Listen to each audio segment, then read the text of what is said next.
আচ্ছা ঠিক আছে, একটা জিনিস হয়েছে, তোমরা আওয়াজ পেলে? বলছি কি হয়েছে। ব্ল্যাকিকে নিয়ে ঘুরতে গেছিলাম, ঠিক আছে, মাঠে, এবং মাঠে দেখি মানে ও গিয়ে শুকতে শুরু করে এবং আমরা তাড়াতাড়ি যাই, আওয়াজটা এরকমই আওয়াজ পেয়ে দৌড়ে গিয়ে আমরা দেখছি একটা কাঠবিড়ালির বাচ্চা পড়ে ওখানে আশেপাশে। ও খাচ্ছে।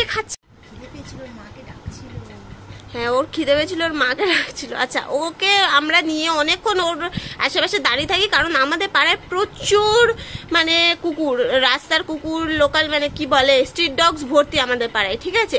এবার পাড়ার একটু পিছন দিকে, কিন্তু ভয় তো লাগে, ওই জন্য অনেকক্ষণ আমরা দাঁড়িয়েছিলাম যে কি হবে কি হবে না, ওর মাটা যদি আসে বা কিছু, কিন্তু কেউ আসেনি। লাস্টে আমি কোনো রকমে এই বক্সটাকে এরকম ভাবে গুছিয়ে নিয়ে গিয়েছি, একজন দাঁড়িয়েছিল ওর কাছে, নিয়ে গিয়ে ওকে নিয়ে আসা হয়েছে, ঠিক আছে। এবার আমরা তো এক্সপার্ট নই, না নিয়ে আসলে ওখানে পড়ে থাকতো, মেরে দিত, বিড়াল কুকুর কাক খেয়ে নেবে, বিড়াল কুকুর কিছু না কিছু তো ওকে তুলে নিয়ে মেরে দিত। ওই জন্য কোনো রকম, যেহেতু ওর চোখও ফোটেনি, ও একা পালাতেও পারবে না।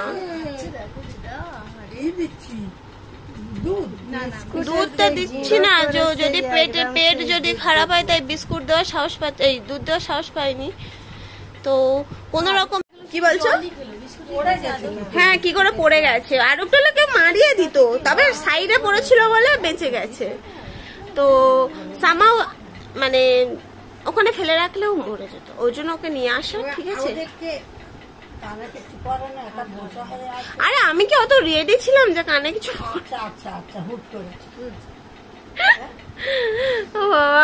ভগবান, যাই হোক, তো আমরা চেষ্টা করছি, এবার দেখা যাক, আপনারাও আমার সাথে দেখুন।